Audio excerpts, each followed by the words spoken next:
22장. 그 일 후에 하나님이 아브라함을 시험하시려고 그를 부르시되 아브라함아 하시니 그가 이르되 내가 여기 있나이다. 여호와께서 이르시되 내 아들 내 사랑하는 독자 이삭을 데리고 모리아 땅으로 가서 내가 네게 일러준 한 산 거기서 그를 번제로 드리라. 아브라함이 아침에 일찍이 일어나 나귀의 안장을 지우고 두 종과 그의 아들 이삭을 데리고 번제에 쓸 나무를 쪼개어 가지고 떠나 하나님이 자기에게 일러주신 곳으로 가다니 제3일에 아브라함이 눈을 들어 그곳을 멀리 바라본지라. 이에 아브라함이 종들에게 이르되 너희는 나귀와 함께 여기서 기다리라.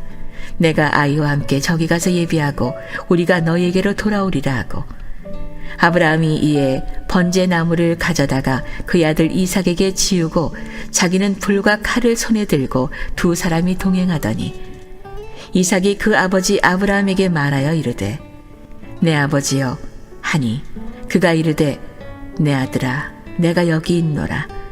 이삭이 이르되 불과 나무는 있거니와 번제할 어린 양은 어디 있나이까. 아브라함이 이르되 내 아들아 번제할 어린 양은 하나님이 자기를 위하여 친히 준비하시리라 하고 두 사람이 함께 나아가서 하나님이 그에게 일러주신 곳에 이른지라. 이에 아브라함이 그곳에 제단을 쌓고 나무를 버려놓고 그의 아들 이삭을 결박하여 제단 나무 위에 놓고 손을 내밀어 칼을 잡고 그 아들을 잡으려 하니 여호와의 사자가 하늘에서부터 그를 불러 이르시되 아브라함아 아브라함아 하시는지라. 아브라함이 이르되 내가 여기 있나이다 하매 사자가 이르시되 그 아이에게 내 손을 대지 말라. 그에게 아무 일도 하지 말라.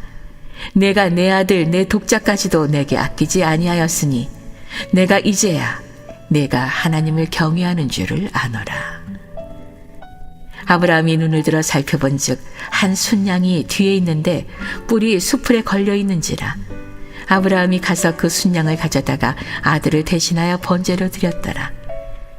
아브라함이 그 땅 이름을 여호와 이레라 하였으므로 오늘날까지 사람들이 이르기를 여호와의 산에서 준비되리라 하더라. 여호와의 사자가 하늘에서부터 두 번째 아브라함을 불러 이르시되 여호와께서 이르시기를 내가 나를 가리켜 맹세하노니 내가 이같이 행하여 내 아들 내 독자도 아끼지 아니하였은즉 내가 네게 큰 복을 주고 내 씨가 크게 번성하여 하늘의 별과 같고 바닷가의 모래와 같게 하리니 내 씨가 그 대적의 성문을 차지하리라. 또 내 씨로 말미암아 천하 만민이 복을 받으리니 이는 내가 나의 말을 준행하였음이니라 하셨다 하니라. 이에 아브라함이 그의 종들에게로 돌아가서 함께 떠나 부엘세바에 이르러 거기 거주하였더라. 이 일 후에 어떤 사람이 아브라함에게 알리어 이르기를 밀가가 당신의 형제 나홀에게 자녀를 낳았다 하였더라. 그의 맏아들은 우스요 우스의 형제는 부스와 아람의 아버지 그무엘과 게셋과 하소와 빌다스와 이들랍과 부두엘이라. 이 8사람은 아브라함의 형제 나홀의 아내 밀가의 소생이며 부두엘은 리브가를 낳았고 나홀의 첩 루마라 하는 자도 데바와 가함과 다하스와 마가를 낳았더라. 오늘도 우리에게 새 생명을 주시고 이 하루의 첫날 주님의 피로가 앞서고 사신 성전에 나와 말씀 듣고 기도할 수 있도록 우리의 삶을 인도하여 주신 하나님 너무너무 감사한 일이죠. 이게 하나님 여러분에게는 최고의 선물이고 축복임을 널리 잊지 마시기를 바랍니다. 오늘 감사하는 마음으로 창세기 22장의 말씀 우리가 묵상하며 나갑니다. 어느 날 하나님이 이제 아브라함에게 엄청난 말씀을 하십니다. 여러분 그 내용이 창세기 22장 2절에 이렇게 나오는데 우리 함께 읽어봅니다. 내 아들 내 사랑하는 독자 이삭을 데리고 모리아 땅으로 가서 내가 내게 일러준 한 산 거기서 그를 번제로 드리라 라고 하는 거예요. 청천벽력 같은 그런 말씀이에요. 우리가 신앙생활 하다 보면 하나님은 하나님의 사랑하는 자녀들에게 언제나 말씀을 주세요. 할렐루야. 말씀을 주시는데 우리가 그 말씀을 받을 때마다 때로는 은혜를 받죠. 그렇죠? 그런데 가만히 하나님의 말씀을 이렇게 묵상해 보면, 우리가 또 창세기를 묵상해도 마찬가지예요. 정말로 하나님이 우리에게 엄청난 계획을 가지시고 우리에게 말씀하실 때 우리는 정말로 그 말씀에 은혜를 받는가라고 하는 그런 얘기예요. 자, 이게 무슨 말인가? 우리는 흔히들 목사님 은혜 받았어요. 오늘 말씀이 너무 좋아요. 이런 분들을 많이 만나거든요. 그런데 정말로 은혜 받은 건가? 라고 하는 의구심을 갖게 돼요. 왜 그러냐 하면은 가만히 말씀을 묵상해 보면 하나님이 우리 가운데 정말 우리를 축복해 주시기 위해서 주시는 말씀들은 사실은 듣는 순간 당황할 수밖에 없어요. 듣는 순간 하늘이 무너지고 땅이 꺼지는 그런 말씀들이에요. 듣는 순간 정말 이걸 어떻게 해야 될까? 감당하기 어려운 그런 말씀으로 하나님 찾아오세요. 그렇잖아요. 우리가 창세기를 통해서만 봅시다. 자, 아브라함은 갈대아 우르 지역에 가서 나름대로 아버지가 세상을 떠나고 나니까 거기 다 아버지의 친척들이 있고 아는 사람 다 있어요. 이미 다 연락했을 거예요. 그래서 가면은 거기 천막 텐트 치는 일 하면서 먹고 살 수 있는 길이 다 준비가 됐을 거예요. 사전에 다 연락하고 이사할 집까지 다 마련해 놨을 겁니다, 아마. 그런데 갑자기 하나님의 음성이 들려와요. 갈대아 우르 가지 말라는 거예요. 너 이주계획 다 내려놓으라는 거예요. 그리고 내가 내게 지시할 땅으로 가라는 거예요. 여러분, 이 말씀에 은혜 받습니까? 네? 너무너무 기뻐요. 너무너무 감격스럽냔 말이에요. 이 말씀이. 얼마나 당황했겠어요. 야, 이게 무슨 말씀이냐. 내 계획을 다 내려놔야 돼요. 내 생각 다 내려놔야 돼요. 여러분, 그 말씀 앞에서 여러분 쉽게 은혜 받았단 말이 나와요? 쉬운 문제가 아니에요. 이제 아브라함의 나이 100세가 됐어요. 참 파란만장한 세월을 보냈어요. 75세에 부르심을 받았고, 그리고 큰 민족 이루게 하리라. 그리고 내가 너로 하여금 뭐 하게 하리라 그랬어요. 내 이름이 창대케 되고 너를 복의 근원이 되게 해서 내가 너를 축복하고, 너를 축복하는 자를 내가 축복하고 너를 저주하는 자를 내가 반드시 저주할 것이다. 엄청난 약속을 하셨는데 25년의 세월 동안 아무런 역사가 나타나지 않았어요. 얼마나 많은 고난을 겪고 어려움을 겪었습니까? 그런데 겨우 자식 하나, 이삭이라고 하는 아들 하나 하나님 주셨어요. 자, 이제부터는 하나님께서 하나님의 일을 행하시겠지. 그렇잖아요? 한 줄기 작은 빛을 본 거예요. 그런데 어떻게 된 일인지 야속하게도 하나님이 갑자기 나타나셔서 하시는 말씀이 뭐라고 말씀해요? 내가 내게 준 그 이삭, 그를 번제로 드리라는 거예요. 번제라는 건 뭡니까? 완전히 불에 태워가지고요. 완전히 그냥 그 재물이 다 타서 사라질 때까지 드리는 그 제사가 번제예요. burning offering, burnt offering이라고 말해요. 아니, 100세에 얻은 아들, 정말 눈에 넣어도 아프지 않을 아들, 25년 만에 하나님께서 약속하셔서 주신 아들, 그 아들 주겠다고 그렇게 말씀하시고 그랬던 아들, 이제는 그 아들을 번제물로 드리라는 거예요. 여러분, 이 말씀 앞에 은혜 받겠어요? 난리가 나지 않겠습니까? 여러분, 언제나 하나님의 말씀은요, 우리의 삶을 송두리 때 뒤집어 버리는 그런 메시지들이에요. 가만히 보면 말이죠. 그래서 사실은 참 하나님이 나에게 이런 말씀을 주셨다 그러면은 내가 정말 은혜 받았다고 감사하다고 그러고 달려나갈까? 여러분, 얼마나 당황스럽겠어요. 당황스러울 정도가 아니고, 하나님 보세요. 하나님의 이 말씀에 순종하자니 100세에 얻은 아들 이삭을 산 제물로 바쳐야 돼. 죽여야 돼. 또 하나님의 이 자식을 살리자니 하나님의 말씀에 거역해야 돼. 그러면 지금 아브라함은요, 이러지도 못하고 저러지도 못하는 거예요. 출구가 없어. 그렇잖아요?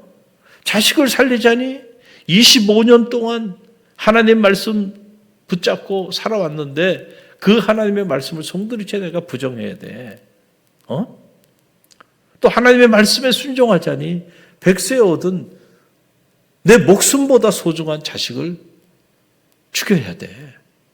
어떻게 해야 됩니까? 길이 보이지 않잖아요.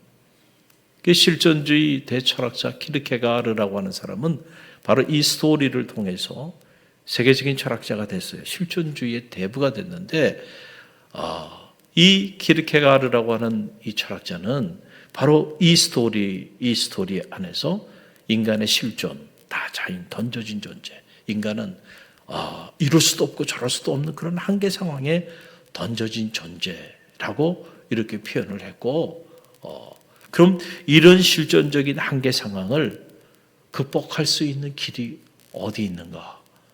그것을 피데스, 믿음에서 본 거예요. 어디서 봤어요? 믿음. 오직 믿음만이 이런 한계 상황을 뚫고 나갈 수 있는 가장 강력한 돌파구가 된다는 거예요. 여러분 그래서 보세요. 놀랍게도요. 이런 말도 되지 않는 엄청난 메시지를 하나님이 아브라함에게 들려줬는데 아브라함이 이의를 제기하지 않습니다. 어떻게 된 일인지 아브라함이 그 얘기 듣고요. 그리고 그 다음날 새벽에 바로 자기 아들 그 번제물로 쓸 아들 데리고요. 그리고 짐을 챙겨가지고 모리아 산으로 떠납니다. 여러분 그 모리아 산을 향한 아브라함의 그 미래는요. 정말 죽는 것보다 더 고통스러운 미래였을 거예요. 그러나 순종하고 나갑니다. 여기서 정말 이제 아브라함이 변했구나. 변했어요, 안 변했어요? 변했잖아요. 자기 살겠다고 자기 와이프를 2번이나 누이라고 속이고 그 두려움 때문에 그랬던 사람이 누구예요? 아브라함입니다. 내년 이맘때 내 아들이 있으리라 그랬을 때 아내와 함께 하나님 말씀 앞에서 하나님을 비웃었던 사람이 누구예요? 아브라함이에요. 나는 100세고 내 아내는 경수가 다 끝났는데 무슨 말도 안 되는 말씀하시냐고 엎드려 비웃었다는 거예요. 아브라함이. 그랬던 사람이요. 이제 변했습니다. 사람은 변합니다. 할렐루야. 그런데 어느 날 갑자기 이렇게 한 번에 변하는 게 아니고요. 아브라함은 그렇게 변하기까지 25년의 영적인 훈련의 시간이 필요했던 거예요. 할렐루야. 그 고통스러운 훈련의 과정을 통해서 그 인간이 바뀐 겁니다. 하나님 앞에. 어떻게 바뀌었어요? 믿음의 사람으로 바뀌었어. 진짜 믿음. 예수님이 말씀하실 때 내가 겨자씨만한 믿음이 있으면 산을 옮기리라. 25년 신앙생활 했는데 겨자씨만한 믿음도 없이 신앙생활 한 거야. 그래서 어려움이 오면 금방 불평불만하고 어려움이 오면 인간적으로 먹고 살 길 찾고 어려움이 오면 살겠다고 그 두려움 극복하기 위해서 사람들 앞에서 거짓말하고 하나님 말씀 들려오면 비웃기나 하고 그러고 사는 거예요. 25년 동안 신앙생활 그렇게 한 겁니다. 그러나 25년 만에 아브라함은요. 도저히 이해가 되지 않는 하나님 말씀 앞에서도요. 그 말씀에 하나님이 모든 것을 예비하시고 책임지시겠지. 할렐루야. 여러분 그 믿음을 갖게 됐어요. 그 겨자씨만한 믿음, 살아있는 믿음, 죽은 믿음이 아니고요. 여러분 그래서 성경을 보게 되니까 자 보세요. 아들이 얘기하잖아요. 아버지에게 이삭이 묻는 거예요. 아버지 그러면은 번제할 제물이 어디냔 말이야. 그랬을 때 뭐라고 얘기하세요? 창세기 22장 7절로 8절 함께 읽어봅니다. 이삭이 그 아버지 아브라함에게 말하여 이르되 내 아버지여 하니 그가 이르되 내 아들아 내가 여기 있노라. 이삭이 이르되 불과 나무는 있거니와 번제할 어린 양은 어디 있나이까?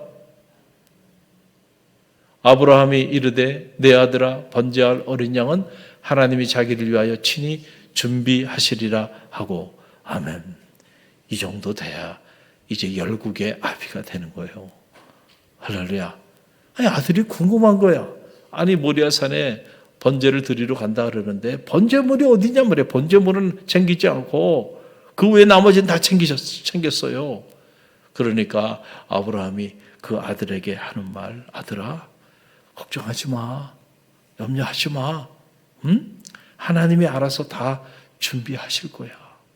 할렐루야. 여러분, 이게 믿음이에요. 하나님이 어떻게 하실 거라고요? 다 알아서 준비할 거야. 우리는 우리 인생의 미래에 대해서 투머치 염려해. 투머치 불안해. 투머치 걱정하면서 그렇게 살아가는데 하나님이 알아서 다 예비하실 거예요. 아멘입니까? 근데 우리 이 아멘이 잘 안 나와요. 특별히 이런 상황이라면 더더욱 그렇죠. 미래가 보이잖아요. 모리아산에 가면 그 모리아산에 가서 사랑하는 100세 얻은 아들, 내 목숨보다 소중한 아들을 죽여야 되는 미래입니다. 어떻게 두려움이 밀려오지 않고, 어떻게 불안이 밀려오지 않고, 어떻게 근심과 걱정과 염려가 밀려오지 않고, 어떻게 낙심하지 않을 수 있겠어요? 어떻게 절망하지 않을 수 있겠어요? 그런데 그런 것들을 다 뚫고 하나님 말씀에 순종할 수 있는 길은 오직 믿음밖에 없다는 거예요. 어떤 믿음? 하나님이 알아서 다 어떻게 하시리라? 책임지시리라. 다니엘에게도 이 믿음이 있었던 거죠. 사자굴 속에 던져줘. 그래. 사자굴 속에 던져지더라도 하나님이 알아서 하시겠지. 할렐루야. 그 사자굴 속으로 들어갑니다. 여러분, 이게 쉬운 게 아니잖아요. 그러나 그 믿음이 역사를 만드는 거예요. 오늘 우리 믿음을 점검해 보세요. 정말로 믿음이 있습니까?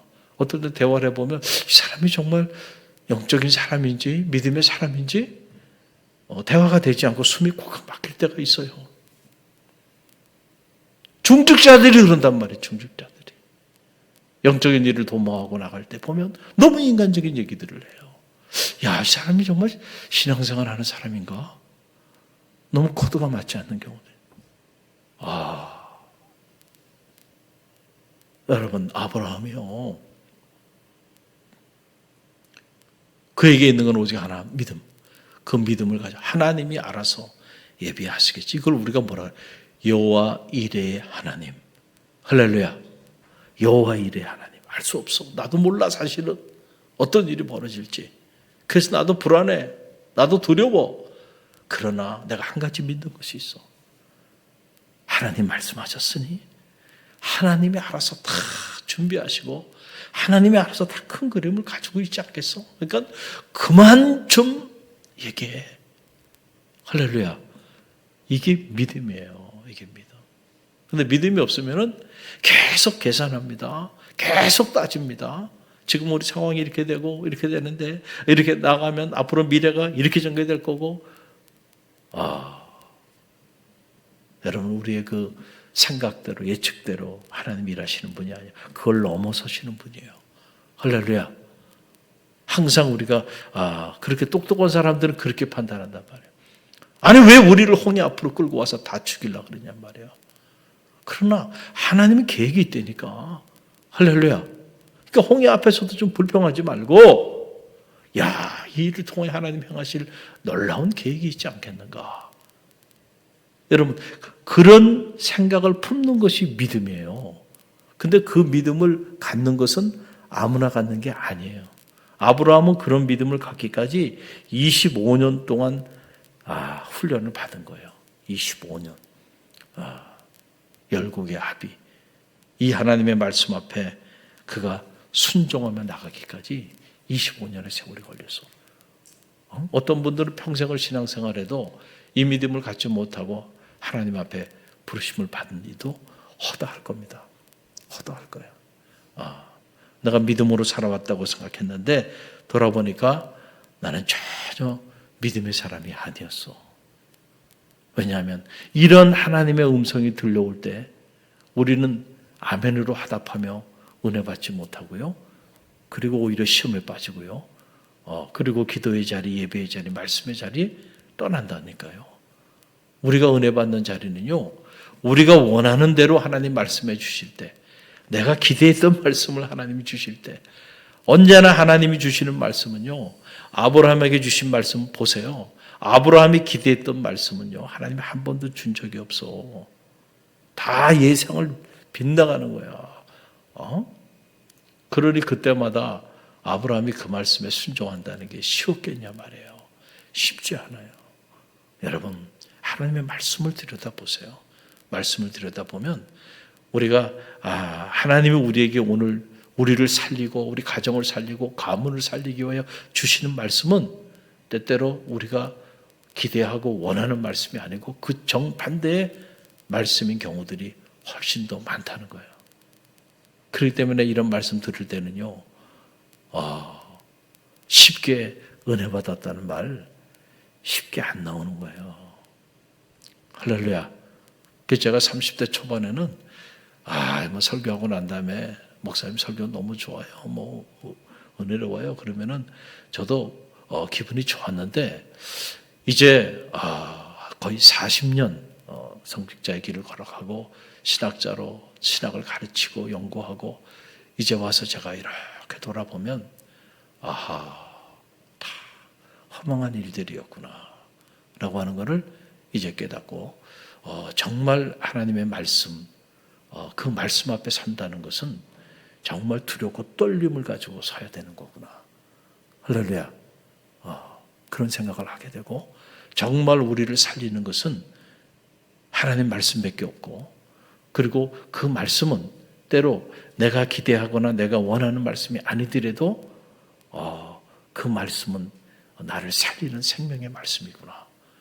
그래서 그런 말씀이 들려올 때 겸손하게 아멘으로 화답하고 죽을 만큼 힘들지만 믿음으로 순종하며 나갈 때 하나님의 놀라운 역사가 나타나는구나. 이 세계의 비밀들을 깨닫게 돼요. 거짓 복음에 속지 마세요. 너무 거짓된 복음들, 심리학에 쩌든 그런 가짜 복음들이 한국 사회, 한국 교회 안에 너무 팽배해요. 진짜 복음이 아니에요. 그러나 거기에 구름대처럼 사람들이 모여들면 뭐합니까? 삶이 바뀌지 않고요. 그래서 진정한 의미의 축복의 문을 열지 못하고 그러고 허덕이며 살아가잖아요. 우리 갈릴리 교회는 그런 성도들이 없게 되기를 간절히 바랍니다. 정직하게 말씀 앞에 서보세요. 여러분, 이렇게 나갈 때 하나님이 아브라함을 축복하잖아요. 그리고 여호와 이레 하나님을 체험하게 해주잖아요. 그 내용이 창세기 22장 11절로 13절에 나오잖아요. 우리 함께 읽어봅니다. 아브라함아 아브라함아 하시는지라 아브라함이 이르되 내가 여기 있나이다 하매 사자가 이르되 그 아이에게 내 손을 대지 말라. 그에게 아무 일도 하지 말라. 내가 내 아들 내 독자까지도 내게 아끼지 아니하였으니 내가 이제야 내가 하나님을 경외하는 줄 아노라. 함께 읽습니다. 아브라함이 눈을 들어 살펴본즉 한 수장이 뒤에 있는데 뿔이 수풀에 걸려 있는지라 아브라함이 가서 그 순양을 가져다가 그 아들을 대신하여 번제로 드렸더라. 아멘. 자, 예물을 누가 다 준비하셨어요? 하나님이 알아서 다 준비하죠. 여러분, 하나님은 선하신 분이죠. 하나님은 사랑의 하나님이죠. 하나님은 신실하신 분이죠. 그럼 그분이 말씀하셨을 때는 여러분 우리의 삶에 해롭게 하시기 위하여 우리 인생을 무너뜨리기 위하여 그렇게 말씀하셨을까요? 아니잖아. 하나님은 다 계획이 있잖아. 근데 그 계획은 언제나 우리를 향한 하나님의 계획은 선하신 계획이에요. 절대 그걸 의심하지 마시게 되기를 간절히 바랍니다. 할렐루야. 때로 내가 이해가 되지 않아도 왜 하나님이 이렇게 행하시는가? 아무리 생각해도 납득이 되지 않아도 그래도 하나님은 내 생각을 넘어서 하나님을 사랑하는 자 그 뜻대로 부르심을 입은 자들에게 모든 것이 협력하여 선을 이룬다 그러셨으니까 나는 하나님을 믿을 거야. 할렐루야. 누가 뭐래도 나는 하나님을 믿을 거야. 어떤 상황이 벌어진다 하더라도 나 하나님 신뢰할 거야. 나 그 하나님 의심하지 않을 거야. 할렐루야. 이게 진짜 믿음이에요. 할렐루야. 여러분, 우리가 인생을 살다 보면 예기치 않은 어려움들이 많이 있어요. 가정의 문제 때문에, 자녀의 문제로, 또 건강의 문제로, 경제적인 문제로 그런 어려움을 겪을 때 우리는 자꾸 하나님에 대한 우리의 믿음이 흔들려요.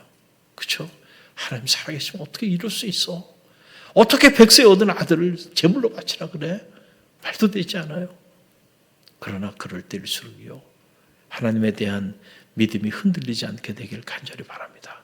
여호와 이레의 하나님, 하나님에 대한 믿음이 흔들리지 않는 한 반드시 여호와 이레의 하나님을 체험하게 될 줄로 믿습니다. 열국의 합의는 바로 이 마지막 시험을 통과했을 때 주어진 거예요. 그래서 창세기 22장 1절에 뭐라, 여호와께서 아브라함을 시험하사 하나님 때때로 우리를 시험하시고 연단하세요. 정금처럼 쓰시기 위해서. 할렐루야. 이 믿음의 이 시험을 통과할 수 있는 우리 갈릴리 교회 새벽 사람들, 또 모든 성도들이 되시기를 주님의 이름으로 간절히 축원드립니다.